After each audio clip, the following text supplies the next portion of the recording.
Bonjour, ici Sylvain Couillard. Voici une capsule sur Word et les illustrations, euh,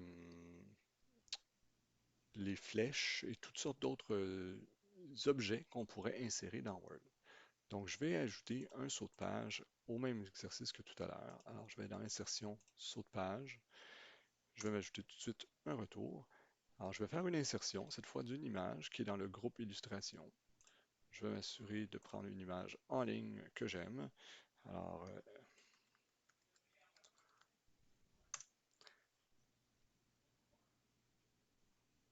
disons qu'on va prendre cette image. Parfait. Insérer. Sur cette image, je vais rapetisser un petit peu mon écran parce que je suis sur un laptop. Si je veux plus d'espace puis je veux cacher mon ruban, je peux le faire grâce à la petite flèche ici. Et je peux aussi le faire ramener en double-cliquant sur le menu Accueil. Alors maintenant, j'aimerais montrer des endroits sur cette image. Alors, je vais aller m'ajouter des éléments.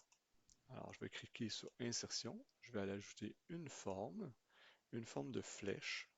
Les flèches sont généralement relativement pâles. Alors, en cliquant avec le bouton de droite de la souris, je peux aller format de la forme et il apparaît un nouveau panneau. Je veux que la forme soit rouge, beaucoup plus épaisse, donc on va aller à 3 points par exemple, et je pourrais changer le type de flèche finale pour mettre une autre sorte de flèche. Je peux ensuite rétrécir ma flèche. Alors, je veux montrer ici que le grimpeur ou la grimpeuse porte un casque. J'aimerais également ajouter une boîte de texte. Alors, insertion, zone de texte. Je vais choisir ma zone de texte. Ici, je vais écrire le mot casque. Cette zone de texte, je vois une icône qui est ici. Option de mise en page. Je vais aller l'habiller par-dessus le texte, par-dessus les autres images. Je peux rétrécir la boîte. Je peux également changer le fond. Alors, je vais cliquer à droite sur cette... Même pas besoin, je vais aller dans Accueil, aucune couleur. Attendez, c'est plus ici, remplissage, aucun remplissage. Je veux que le texte soit pas en noir, mais il soit en rouge. Je veux qu'il soit beaucoup plus... que la bordure soit plus épaisse. Je vais la faire de la même épaisseur que tantôt. Et là, je me retrouve avec deux éléments qui pointent bien vers le casque. Je peux aller inclure le texte en rouge et je peux aller le grossir.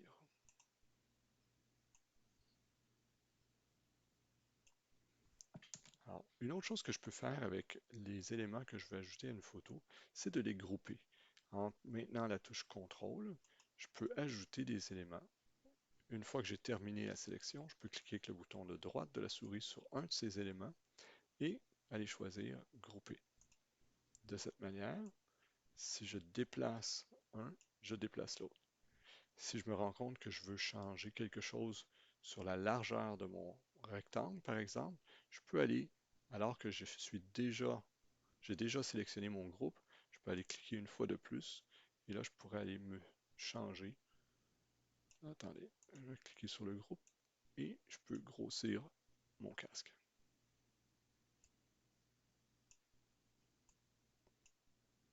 Ah, j'aimerais que le texte soit centré. Parfait. Ah, il est rendu maintenant trop haut, je vais le redescendre. Voilà.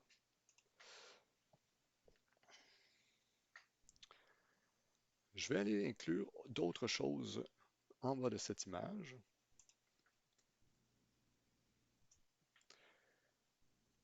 Tout compte fait, je vais rapetisser un peu cette image, elle est trop grosse. Alors je la réduis. Je peux le faire avec le curseur, mais je peux également le faire dans le format de l'image. Dans 2 minutes, je croyais que c'était là. dans le format de l'image, ce n'est pas là. Alors, il faut que je clique à droite et j'aille taille et position. Et là, je vais avoir des pourcentages. Je pourrais dire que je vais avoir 68%. Et ça conserve les proportions. Alors, mon casque, maintenant, mon casque a pris plus d'importance. Je poursuis, j'aimerais inclure du texte spécial. On appelle ça du word art. Alors, je suis toujours dans la section insertion. Alors, on a déjà inclus une image, des formes. On va revenir sur le graphique. J'ai fait une zone de texte, mais j'ai aussi dans la section test inséré un objet word art.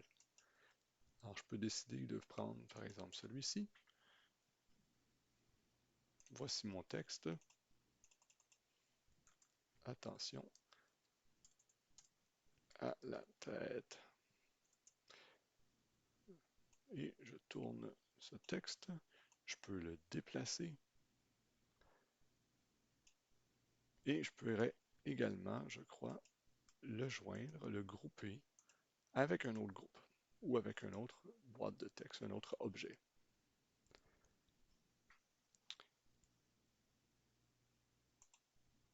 Si j'ai besoin dans un texte d'ajouter des, euh, des symboles ou une équation, il y a plusieurs informations qu'on retrouve ici. Alors, par exemple, les symboles de θ, ce sont les derniers que j'ai utilisés. Donc, on a beaucoup d'autres symboles mathématiques. Si je clique sur Autres symboles, ben, j'ai accès à plusieurs symboles. Si j'ai Unicode hexadécimal, je suis dans les comptes grecs où je peux avoir du latin, les extensions IPA. On peut choisir un peu ce qu'on veut pour être capable de trouver feuille de nombre. Donc, je voulais avoir des fractions, par exemple un tiers. Si je veux inclure une équation au complet, je vais cliquer sur Équation et ils vont demander de taper une équation. J'ai aussi un menu contextuel qui est en bleu. Alors moi, j'aimerais peut-être avoir une fraction dans ce format-ci que je vais multiplier par une fonction, disons une fonction sinus.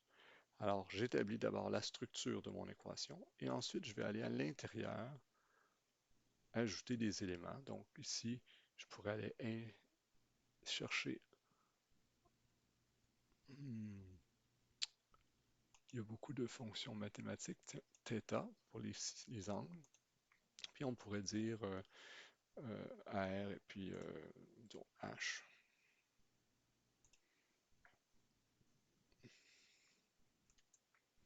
Et puis là, j'aurai une fonction. Je ne sais pas si c'est une fonction, mais c'est une équation en tout cas. Je fais un autre retour de charge. J'aimerais inclure maintenant un graphique. Alors, je peux insérer un graphique directement à partir de Word. Je peux choisir le type de graphique que je veux. Alors, dans mon cas, j'aime bien les XY, les nuages de points, sans ligne. Je les ajouterai après.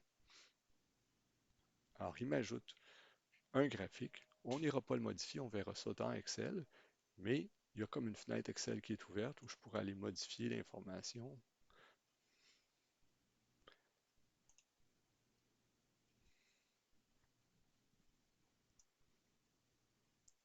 Pour avoir mon graphique. Voilà, c'est tout pour aujourd'hui. Merci beaucoup.